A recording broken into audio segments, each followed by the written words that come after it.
something, should I call even greater? But anyway, you will be the judge of that. I'm going to bring our partner, the CEO of My Growth Fund, Vusi Presentation. He is the global speaker, business speaker for that matter. You know, he has unbeatable record. You know that, right? Anyway, he's a serial entrepreneur and investor and a real champion of socioeconomic development of the continent, bringing together players from across the continent to have this conversation and to actually do something about it. So, welcome, Vusi Presentation. I don't want to spend too much time. I'm cognizant of the fact that as it is, we're already having issues. Just host, if you can enable me to share screen on your side, because there's a couple of thoughts that I want to share that I want the people who are watching this conversation to really get a sense of. I think a couple of facts and ideas, some numbers behind the scenes, so that we can understand all of the upside potential and opportunity that we have. And what I wanted to do was to talk a bit about some of the countries in the continent and what we're beginning to see happen in those countries in the continent. Now, just for context, I spend my time building entrepreneurs, and I like using the word building entrepreneurs because I think to talk about investing in entrepreneurs is only one part of the cycle. There's the investing that you have to do, there's the continuous monitoring and evaluation that you have to do, there's the reporting that we have to do, and if you're running, you know, an institutional instrument like an institutional fund, then those things are built into the fund mandate in any event. But beyond that, you and I both know that what actually happens with a lot of entrepreneurs is the journey is tough, it's lonely, it's hard, and that's actually where they need the good time. That's where they need the love time. That's where they need the tough time almost, and sometimes the tough conversations. ABSA, for those of you joining us from the rest of the continent, you would know it as Barclays, which is a bank, a Pan-African bank, has done some work to look at the rise of countries in the continent in terms of ease to do business, the proliferation of financial markets, and in particular, the ability for financial markets to finance and grow particularly medium-sized businesses. And they looked at 4 different economies that I want to share with you here, just to give you a sense of the semblance of improvements we're beginning to see. So in terms of scoring, a country like Mauritius scored 62 points in 2018. By 2019, they jumped up to 75 points. They went from 4th to 2nd in the continent. Now, most of you joining us from South Africa would know, if you don't, it is a fact, that it's now quite common to see VC companies domiciling themselves in Mauritius for several reasons. Favorable tax regimes, for instance. We have a Mauritian relationship, so there's favorable tax relationships. There's issues around. They have the fact that they have an RSL, a regulatory sandbox license. All of those make it easier for all of us in the ecosystem to work and to build businesses. Just north of my own country here in Namibia, and a bit later, Roland, who's a good friend of mine, runs Cirrus Capital based in Namibia. We'll be talking a bit about some of the work we're doing in Namibia, not only to build and finance businesses, but also to grow the ecosystem. Namibia has also done well. 2018, 57 points out of 100, 2019 to 65 points, went from 6th in ranking to 4th.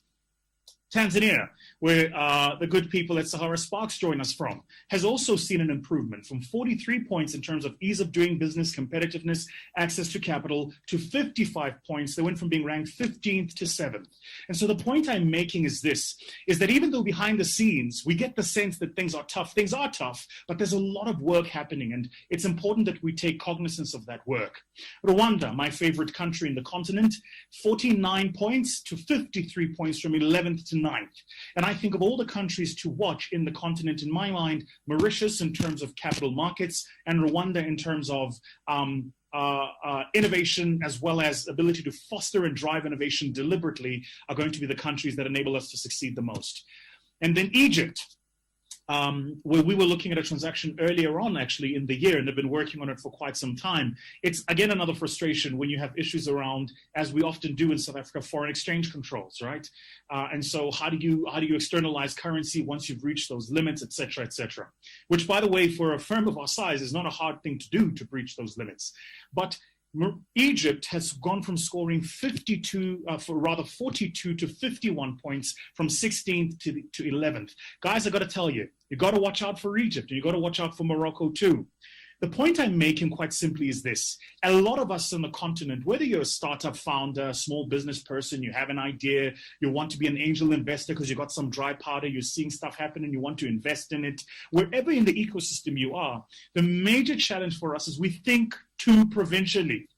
You're thinking about your own little world and the own little space where you're operating. This is the final graph I want to share with you here today, right?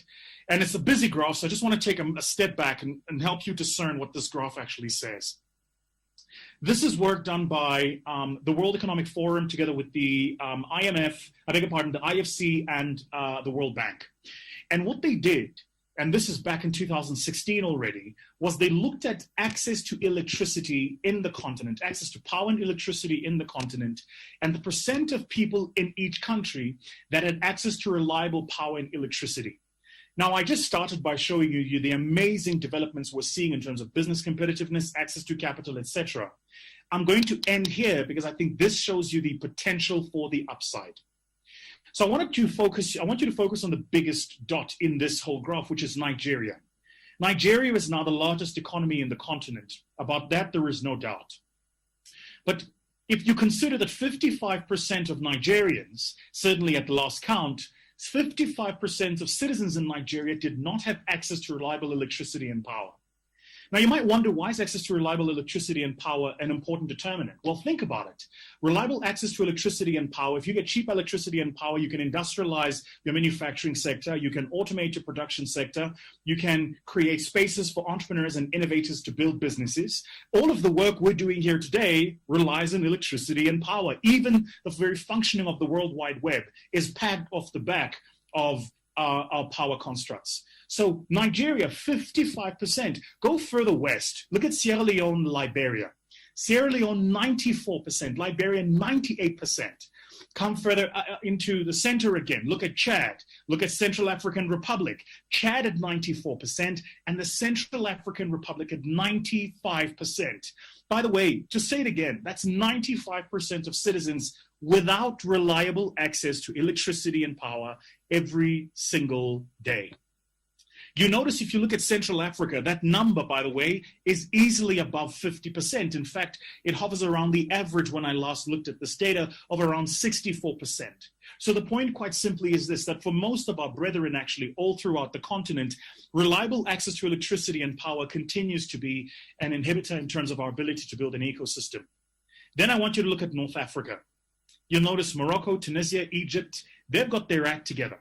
And so when people often talk about North Africa, they talk about the Africa strategy, I often make the point, particularly when I'm talking to global investors raising capital, is that there is no one Africa. There are different Africas based on different financial systems, based on different regulatory environments, based on different maturities in terms of their capital markets. There's just a different complexion depending on where you look. So the upside, the economic potential, and this is the point I want to make, is huge. So if you look at the latest transaction, which was now all over the news, when Stripe bought Paystack, and you look at the valuation of Paystack, let's assume that Nigeria has done a 10% reduction of this, and it's gone from 55 to 50% of Nigerians now having reliable access to electricity and power. That means that the Nigerians who are in the financial sector are only part of that 50%, which means that an underlying company that enables mobile payments, the likes of which is a Paystack, taps into a fraction of the fraction of the fraction that is the total populace. So the upside potential for us in this continent is huge. That's why you're seeing increasingly global capital domicile itself in the continent. That's why you're seeing increasingly global donor funds looking for opportunities and partners in the continent. The work we have to do, Vanessa, is work around how do we ready ourselves so that we can have a single voice every time we're communicating with the rest of the world. I see it often when we talk to global investors. This is the one challenge that they have. You'll often hear them say stuff like, you know, I don't want to just have a partner in Zambia because there are too many issues. It might be, which is often the issue, as lately the issue with Zambia currency, for instance, right? And the volatility or stability of that currency. So if I kept one country, one strategy, it's too much risk. But what I would like to have is a partner throughout the continent that enables me to build a business that lifts the rising tides. So those are my thoughts. A bit later on, when I bring in some of our partners in terms of the work that we're doing, we'll dive a lot deeper into this. But for me, just to make the point that if we're going to talk about Africa beyond 2020, we can't have that conversation absent of issues such as this, which is how do we make sure that we get access to reliable electricity and power for the rest of our brethren so that we can light up their homes, light up their businesses, light up their factories so that we can industrialize, because if you can't industrialize, there's almost very little work for us to do in the technology space. So those are my thoughts, Vanessa. I've always wanted to say this. Those are my thoughts, Vanessa. Back to you in studio.